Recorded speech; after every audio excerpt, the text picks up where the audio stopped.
Buenas noches, licenciada. Nosotros somos el grupo número 7. Mi nombre es Nieves Pinto y me acompañan en esta noche mi compañera Rosario Pérez y mi compañera Lenny Pimentel. Hoy estaremos hablando sobre los inicios de la psicología. En el año 1879, el fisiólogo, filósofo y psicólogo Wilhelm Wundt fundó el primer laboratorio de psicología experimental en la Universidad de Leipzig, Alemania.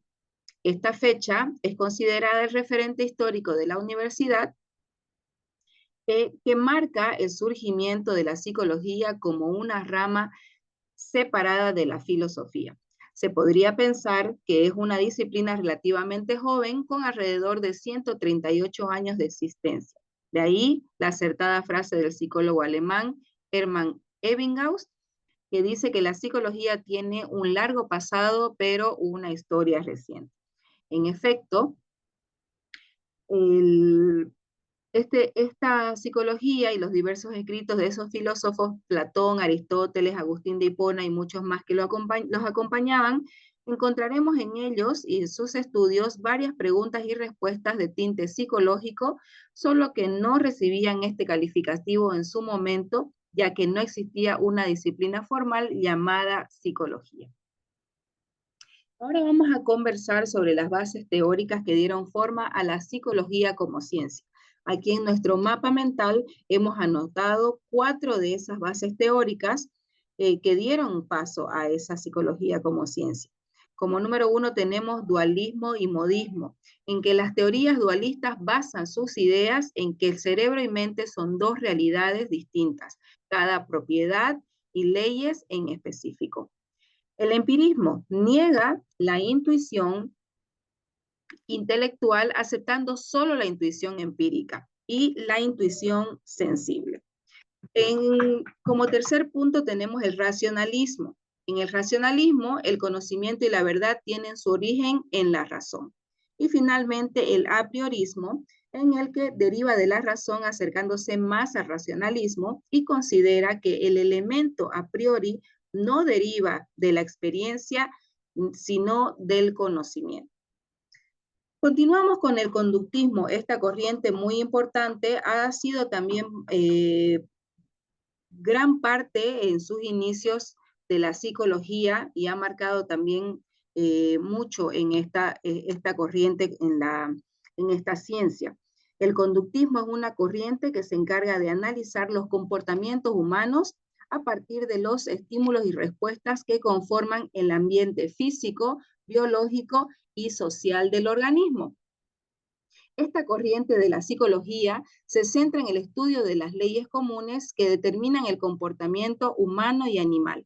En su origen, el conductismo tradicional deja de lado la intrapsíquico para focalizarse en la conducta observable, es decir, prioriza lo objetivo por encima de lo subjetivo. Esto opone el conductismo a planteamientos previos como los psicodinámicos y los fenomenológicos. De hecho, desde la perspectiva conductista, aquello que solemos nosotros llamar conductismo, aquello que solemos llamar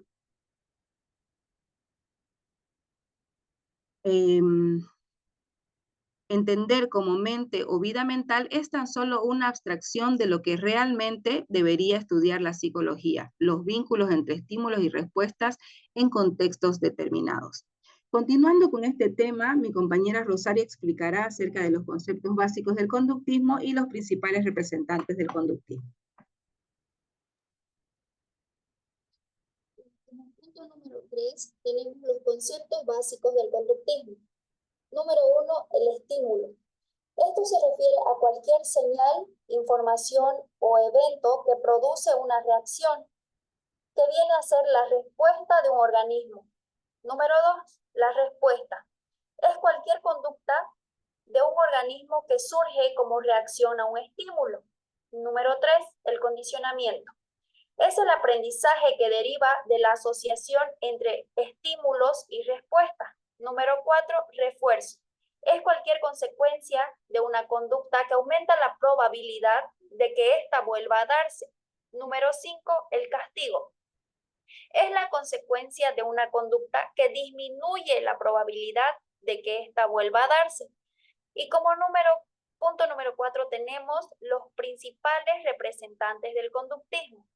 Tenemos a Iván Petrovich Pavlov, quien en sus estudios sobre el condicionamiento clásico fueron una extensión de sus investigaciones sobre el proceso de digestión. Este proceso es utilizado por Pavlov por la salivación condicionada. Esto implica dos estímulos, uno en tono o luz y el otro por la comida. Este experimento es realizado con perros. Pavlov mencionaba que con el tono o la luz era un estímulo condicional. ¿Por qué? Porque esto requería de más trabajo para estimular a los perros. En cambio, con el alimento o el sabor ácido se lo llamaba estímulo incondicional. ¿Por qué? Porque esto no necesitaba entrenamiento previo. Por eso, en su actividad, en la provocación de la salivación, no dependía de mayor estimulación para que se lleve a cabo este experimento. Como siguiente, tenemos a Edward Lee Thorndike y la psicología animal. Thorndike en el año 1896 y 1897 estudió la conducta de los pollos, construyendo laberintos con libros, con la finalidad de estudiar el aprendizaje. Thorndike enfatizó las conexiones nerviosas entre los estímulos y las respuestas, y su teoría recibió el nombre de conexionista, formulando la primera teoría del aprendizaje basada en el método experimental. Thorndike definió el aprendizaje como un proceso de adquisición o fortalecimiento gradual de las conexiones nerviosas entre la situación y la respuesta. También tenemos, de acuerdo a estos principios fundamentales del determinismo científico, se establecieron las conexiones nerviosas que obedecían a las leyes causales, y estas son la ley del efecto, la ley del ejercicio y la ley de la disposición. Como siguiente punto tenemos a Albert Bandura, quien fue un psicólogo canadiense que llevó a cabo la práctica de la teoría del aprendizaje social. Esto a través del experimento del muñeco bobo. El experimento buscaba demostrar que exponiendo a niños a violencia los hacía más agresivos.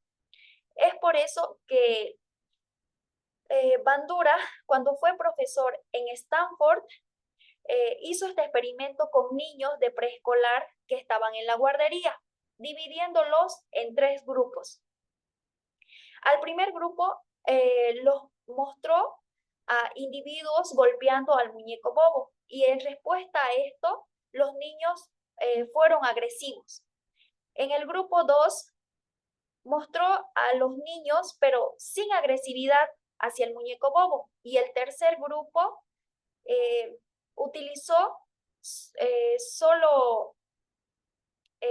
no utilizó al muñeco bobo. Y en el caso del grupo 2 y grupo 3, los niños no tuvieron comportamientos agresivos, más bien se pusieron a jugar con los muñecos. Y en la teoría del aprendizaje social se apoya la idea de que los niños aprenden en entornos sociales y por medio de la observación y la imitación del comportamiento que vieron. Como siguiente punto tenemos como el primer conductista a Watson, a quien se le atribuye la fundación de la Escuela Psicológica del Conductismo. Su objeto de estudio de Watson son los hechos de conducta, que vienen a ser las respuestas en función de elementos procedentes que vendrían a ser los estímulos. El método de la psicología de Watson es el modelo de aprendizaje denominado reflejo condicional, que permite el estudio de la conducta a partir de las asociaciones entre estímulos y respuestas. Luego tenemos a Skinner, que el objeto de su estudio es la conducta operante con el propósito de identificar sus causas. La conducta operante es función de los elementos que siguen el comportamiento y no de los elementos precedentes. El conductismo radical considera que para entender la conducta no hay que referirse a actividades mentales o fisiológicas, ni a constructos hipotéticos referidos a las mismas. Y Skinner señala que lo reforzado es la respuesta misma, formulando así su ley del refuerzo. Como siguiente punto va a explicar mi compañera Leni. Buenas noches, licenciada. Buenas noches, compañeras. Bueno, ahora vamos a tocar la teoría del psicoanálisis, ¿sí? Es